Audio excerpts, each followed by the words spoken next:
Earth isn't going to just end itself.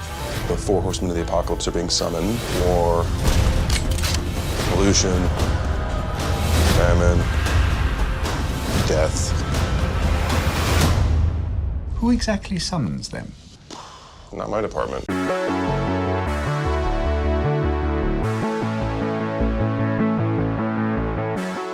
I read it.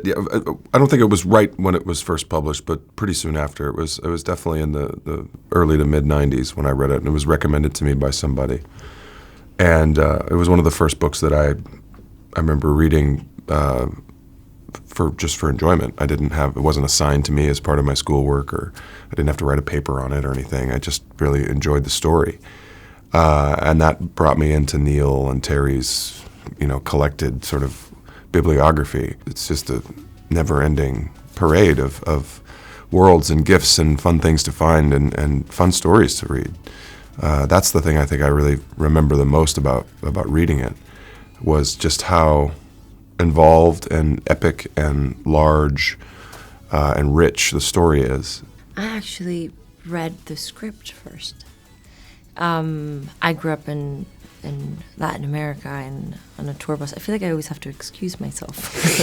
So I which is almost like a cave living in that, just like on a tour bus all around Latin America. And when I came back, I got the script. Well, many years later, I got the script. I read it, and I really kind of fell in love with each and every single one of the characters. They're so well-rounded and kind of written in a non-judgmental perspective, where it makes every single character very human and relatable and understandable.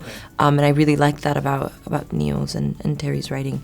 And then I read the book, and when I read the book, I read it in Spanish, because it was just so much easier. I didn't have to go to Google every other sentence, which was really nice. And then as we were filming, I started reading more and more of Neil's work, and I just all of a sudden started getting so much more and more respect for him as a writer and as a creator. The tricky thing is that my character is only mentioned sort of in passing in the book. It's just an idea.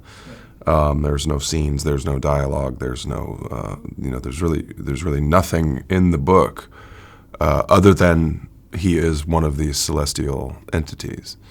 And if you're familiar with the Bible, then you're familiar with Gabriel and the horn and the whole deal, right? But the wonderful benefit that I had was I had one of the creators of the book sitting right next to me to answer any questions. And I don't know if this is true or not, but I'm virtually certain that Neil and Terry, at some point in their years-long process of writing the book, I'm sure that they had stories for all of the angels, Gabriel and Michael, and but they probably they didn't need them. They had too much story. They needed to tell their story the way they wanted to. So you could probably go off on a whole tangent about how the angels interact and behave. And we see a snippet or two of that in the show as the show goes on. They flesh that out a little. So that's the benefit of getting kind of another whack at telling the story. So you can fill out parts or color in parts that you didn't have time to do in the book. I think if it would have been in any other process, I think it would have been a little scary for me, because I understand that when you read something, you kind of create the world in your head, and it's tricky when you're trying to create one vision and then you're like, is it going to match everyone else's vision of this character? But in this case, like he said, I never felt like that, because I had Neil right there. Like I could reference the book, and I did multiple times, but I had the man that wrote it. Everything else that maybe he didn't put in paper is in his mind. So it was so much easier, I think, for me, and it felt so much more comforting, because as actors we have to make so many choices. In this case, every choice was kind of always reassured. Because I always kind of went back, or if I did something that he didn't think was very much like her, then he would come in and we would work on it. So I think that was, the biggest gift while filming, having Neil on the set, yeah.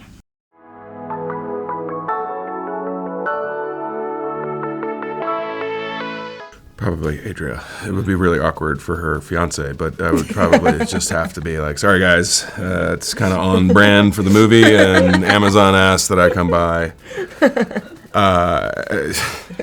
I think you want to be around your family and your friends. I have very little family left at my advanced age, but I have a lot of really good friends, and those are the people that you spend your quality time with, and we live a crazy life where we have to go to, in a moment's notice, come to London and live in a hotel for 6 weeks while we shoot this thing, and it can be very lonely sometimes, and your family and friends are the people that really really know you, and you don't have to kind of be on or entertaining or anything. You can just be who you are, and they're very accepting of that. So those are the people that I consider very important in my life. And obviously, if the world was going to end, which I sincerely hope it does not in my lifetime or anytime soon, I think I would pick my two brothers.